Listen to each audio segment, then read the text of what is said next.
Every English Bible you have ever read is an interpretation of the original. When a Jewish or Christian scholar looks at the same Hebrew word and comes to completely different conclusions, the question isn't who's right. The question you should be asking is, can you look up the source for yourself? That's what this series is all about.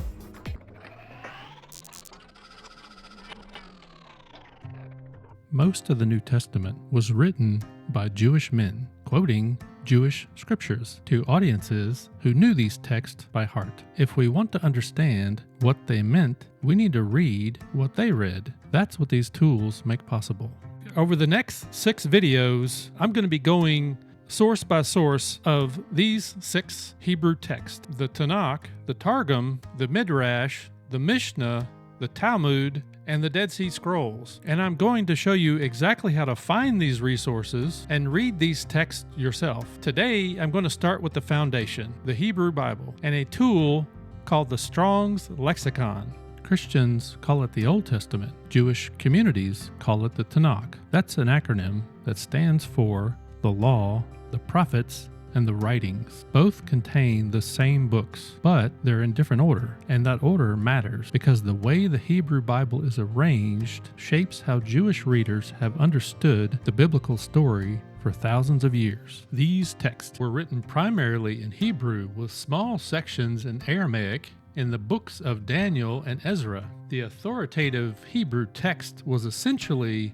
stable as far back as the 2nd century AD and was finalized by Jewish scribes called the Masoretes between roughly 600 and 1000 AD. They weren't changing the text with these updates, but were trying to standardize pronunciation by applying vowel markings. That is the text your English Old Testament is translated from. And here's why that matters.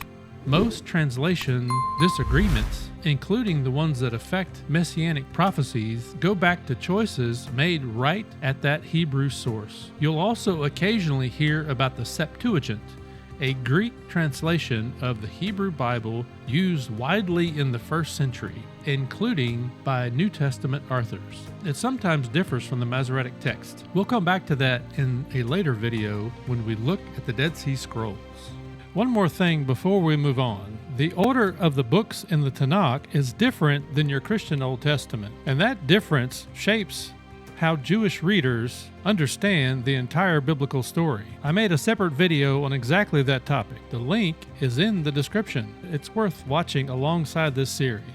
Here's the problem with only reading one translation. In my previous video covering the weekly reading of Vakera, we looked at the 5 offerings, and one of them, the guilt offering, that has a Hebrew name that appears word for word in Isaiah 53. The word is Hashem. In Leviticus, it's translated as guilt offering. In Isaiah 53:10, that same word appears, and some of your English Bibles will render it as offering for sin. But Jewish readers would have heard the same word and thought immediately guilt offering, a sacrifice for a specific trespass, an act of substitutionary atonement. That's a connection that you can only see if you look at it in the Hebrew. This is the kind of thing that convinced 1st century Jews that Yeshua was the Messiah. Not Christian theology layered on top of the text, but the Hebrew text itself, read in its own language. And you can verify every single claim like that yourself once you know how to read the original source. Let me show you how. Sefaria is a free, open-source digital library of Jewish text and was founded in 2013, built specifically to make these texts accessible to everyone,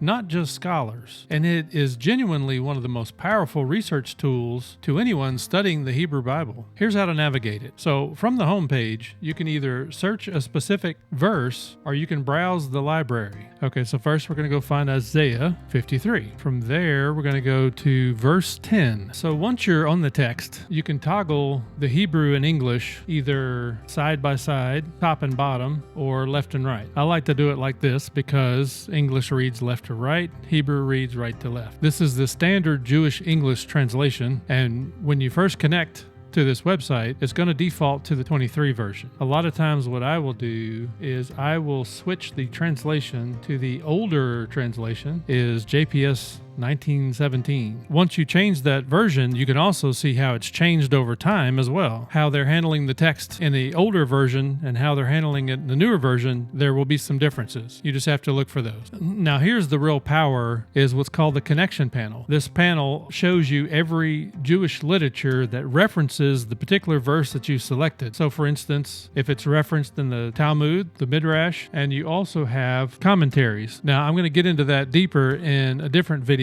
down the road, but for right now, just know that they exist, and it's just one click away to find it. In 1890, a scholar named James Strong published what became the most widely used concordance in Bible study, and he assigned a unique number to every single Hebrew and Greek word in the Bible. Those numbers are called Strong's numbers. They are the key to unlocking the original language. Next, I'm going to pull up the same verse on Bible Hub and search Isaiah 53:10.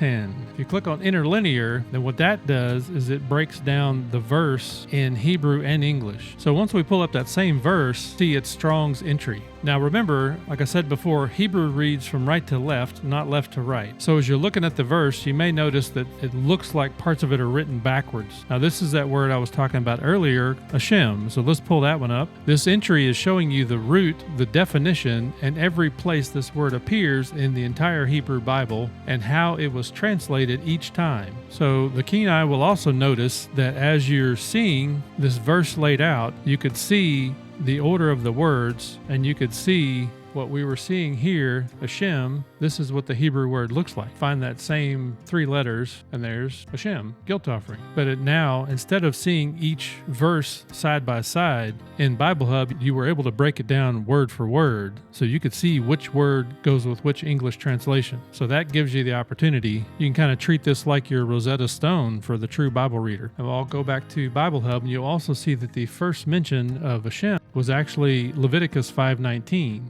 And now, let's pull up another source called blueletterbible.org, and we're going to look up the same verse as well. So we're going to do Isaiah 53, and here it's laid out a little bit different. So you're going to click on Tools, Interlinear, and same thing, word for word, translation. So we're going to go find that same word again, Hashem, and here you also have the opportunity to pull up the pronunciation. So there you go.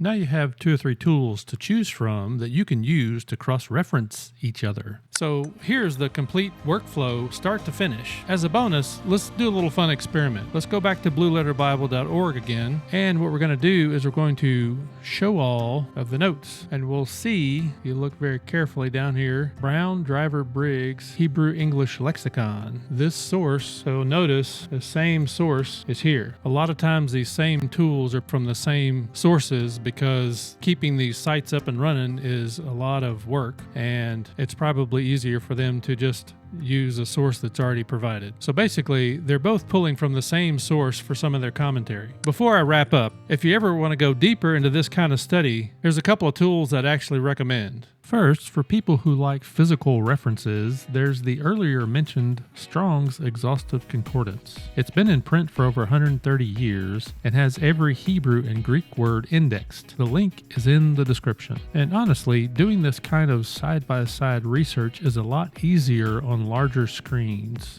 If you're doing this on your phone, consider a tablet. I do a lot of my research consistently on multiple screens so that I can see things side by side. I have included some helpful links in the description as well. Also, here's a link to a Bluetooth speaker I started using about 4 years ago, and it's truly been a game changer for me. A few things I've learned in doing this kind of research. The JPS translation is a reality check. It's the Jewish standard. If the JPS and your Christian Bible agree on a Messianic verse, that's pretty meaningful. If they diverge, this is an opportunity for you to do some more research. 2, Strong's is a starting point and not the final authority. Use it to find words and understand its range of meaning, then go deeper with the connection panel within Sefaria if you want to understand the Jewish perspective. 3, don't build a Messianic argument on one word alone. Look for the pattern across multiple texts. The Hashem connection works because it's not just a vocabulary overlap. It's Leviticus and Isaiah using the same technical term, in the same sacrificial context. And 4, when Jewish and Christian reading of the same Hebrew text points in the same direction, you're on solid ground. In the next video, we're going to look at the Targums, the Aramaic paraphrases of the Hebrew Bible that were read aloud in the synagogue right alongside the Hebrew text. And some of them you won't find in your English Bible. Subscribe so you don't miss a thing. And if this kind of research is helpful to you, share it with someone who has some of these same questions. The links for everything I showed you today are in the description below. You can also find this hat. They're very well made quality. You can see very good stitching, right colors, matching and everything. So if you would like one yourself, please check out the store for more information. If you would like to watch more videos in this series, click over here. For any of our other videos, try over here.